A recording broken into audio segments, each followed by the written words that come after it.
I've been a journalist now since I was about 17, and it's an interesting industry to be in at the moment because, as you all know, there's a huge amount of upheaval going on in media. And most of you probably know this from the business angle, which is that the business model is pretty screwed, and as my grandfather would say, the profits have all been gobbled up by Google.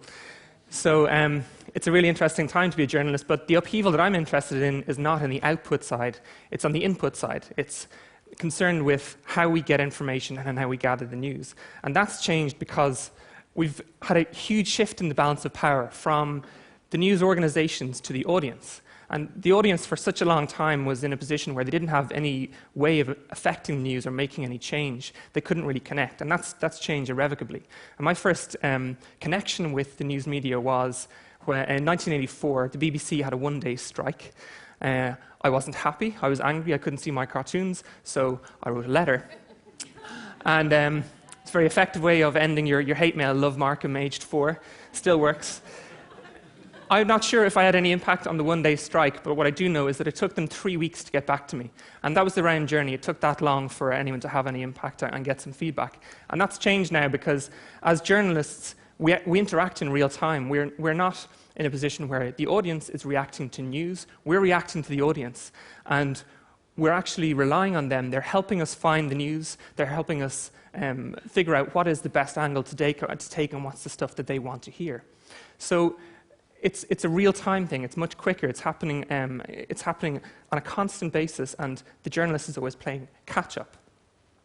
To give an example of how we rely on the audience, on the 5th of September in Costa Rica, an earthquake hit. It was a 7.6 magnitude. It was fairly big, and 60 seconds is the amount of time it took for it to travel 250 kilometers to Managua. So the ground shook in Managua 60 seconds after it hit the epicenter. 30 seconds later, the first message went onto Twitter. And this was someone saying temblor, which means earthquake. So 60 seconds was how long it took for the physical earthquake to travel. 30 seconds later, news of that earthquake had traveled all around the world instantly. Everyone in the world, hypothetically, had the potential to know that an earthquake was happening in Managua.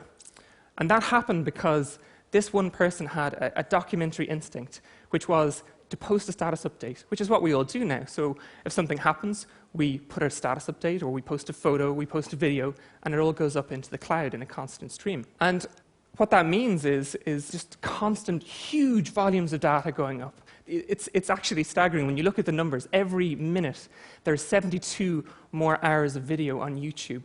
So that's every second more than an hour of video gets uploaded. And in photos, Instagram, 58 photos are uploaded to Instagram a second. More than 3,500 photos go up onto Facebook. So by the time I'm finished talking here, there'll be 864 more hours of video on YouTube than there were when I started, and 2.5 million more photos on Facebook and Instagram than when I started.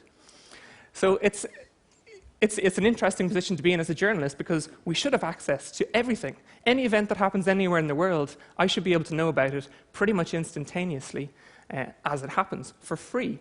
And that goes for every single person in this room.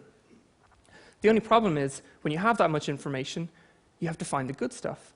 And that can be incredibly difficult when you're dealing with those volumes. And nowhere was this brought home more than during Hurricane Sandy. So what you had in Hurricane Sandy was a superstorm, the likes of which we hadn't seen for a long time, hitting the iPhone capital of the universe. And you got volumes of media like we'd never seen before. And that meant that journalists had to deal with fakes. So we had to deal with old photos that were being reposted.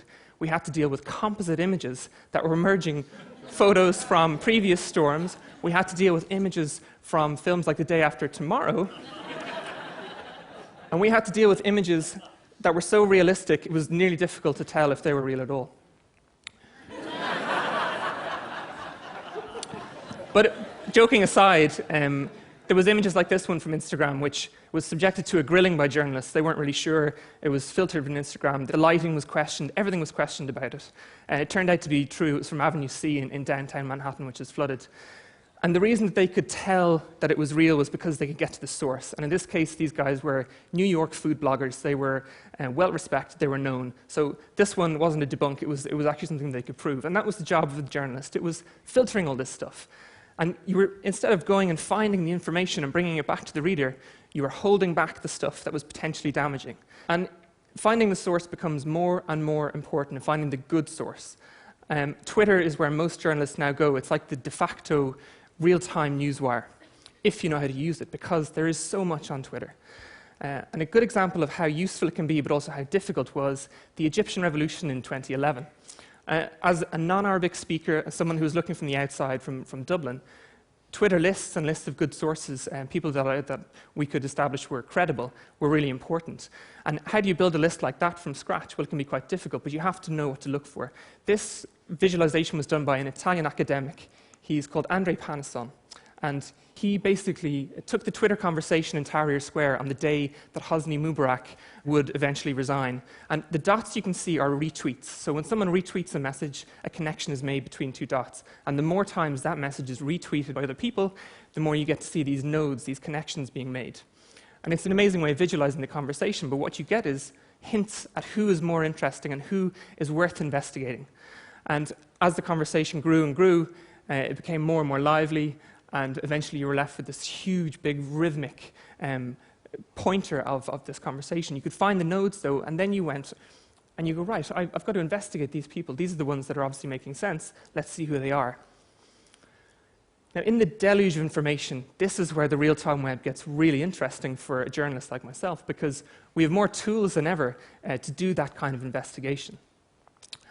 And when you start digging into the sources, you can go further and further than you ever could before. Sometimes you come across a piece of content that is so compelling, you want to use it, you're dying to use it, but you're not 100% sure if you can, because you don't know if the source is credible, you don't know if it's a scrape, you don't know if it's a re-upload, and you have to do that investigative work. And this video, which I'm going to let run through, was one we discovered a couple of weeks ago. Getting real windy in just a second.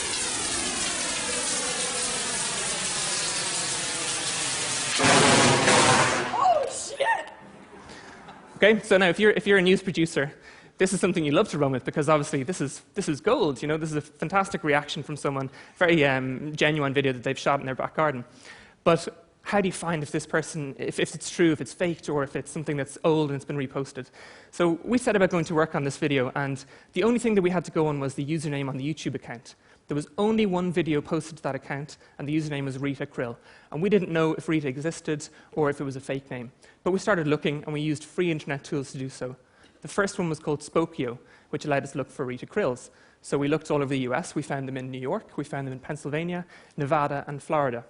So we went and we looked for a second free internet tool called Wolfram Alpha. And we checked the weather reports for the day which this video had been uploaded. And when we went through all those various cities, we found that in Florida, there was thunderstorms and rain on the day. So we went to the white pages, and we found, we looked through the Rita Krills in the phone book, and we looked through a couple of different addresses. And that took us to Google Maps, where we found a house. And we found a house with a swimming pool that looked remarkably like Rita's. So we went back to the video, and we had to look for clues that we could cross-reference. So if you look in the video, there's a big umbrella, there's a white lilo in the pool, there are some unusually rounded edges in the swimming pool, and there's two trees in the background. And we went back to Google Maps, and we looked a little bit closer, and sure enough, there's the white lilo. There are the two trees. There's the umbrella. It's actually folded in this photo, a little bit of trickery. And there are the rounded edges on the swimming pool. So we were able to call Rita, clear the video, make sure that it had been shot, and then our clients were delighted because they were able to run it without being worried. Sometimes the search for truth, though, is a little bit less flippant, and it has much greater consequences. Syria has been really interesting for us because, obviously, a lot of the time you're trying to debunk stuff that can be potentially war crime evidence. So this is where YouTube actually becomes the most important repository of information about what's going on in the world. So this video, I'm not going to show you the whole thing because it's quite gruesome, but you'll hear some of the sounds. This is from Hama. And what this video shows, when you watch the whole thing through, is bloodied bodies being taken out of a pickup truck and thrown off a bridge. The allegations were that these guys were Muslim Brotherhood, and they were throwing Syrian army officers' bodies off the bridge, and they were cursing and using blasphemous language, and there was lots of counterclaims about who they were and whether or not they were what the video said it was. So we talked to some sources in Hama who we had been back and forth with on Twitter, and we asked them about this, and the bridge was interesting to us because it's something we could identify. 3 different sources said 3 different things about the bridge. They said, 1, the bridge doesn't exist. Another one said the bridge does exist, but it's not in Hama, it's somewhere else. And the third one said, I think the bridge does exist, but the dam upstream of the bridge was closed, so the river should actually have been dry, so this doesn't make sense. So that was the only one that gave us a clue. We looked through the video for other clues. We saw the distinctive railings, which we could use. We looked at the curbs. The curbs were throwing shadows south, so we could tell that the bridge was running east-west across the river. It had black and white curbs. As we looked at the river itself, you could see there's a concrete stone on the west side. There's a cloud of blood. That's blood in the river. So the river is flowing south to north. That's what that tells me. And also, as you look away from the bridge, there's a divot on the left-hand side of the bank, and the river narrows. So onto Google Maps we go. And we start looking through literally every single bridge. We go to the dam that we talked about. We start just literally going through every time that road crosses the river, crossing off the bridges that don't match. We're looking for one that crosses east-west.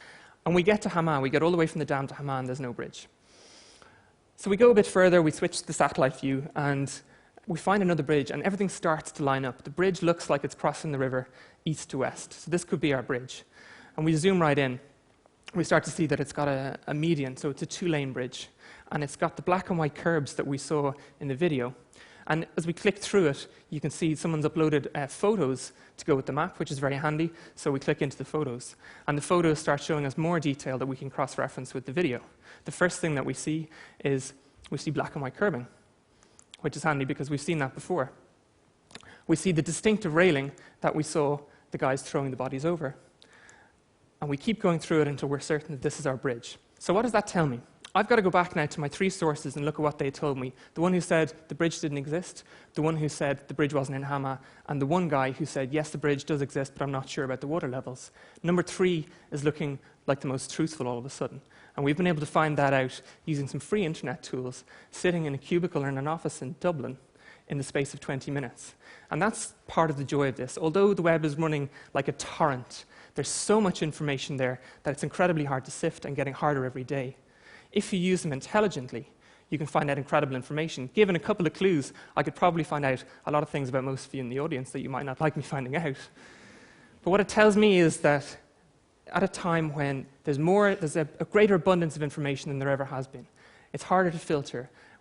We have greater tools. We have free internet tools that allow us help us do this kind of investigation. We have algorithms that are smarter than ever before and computers that are quicker than ever before. But here's the thing. Algorithms are rules. They're binary. They're yes or no. They're black or white. Truth is never binary. Truth is a value. Truth is emotional. It's fluid. And above all, it's human. No matter how quick we get with computers, no matter how much information we have, you'll never be able to remove the human from the truth-seeking exercise because in the end, it is a uniquely human trait. Thanks very much.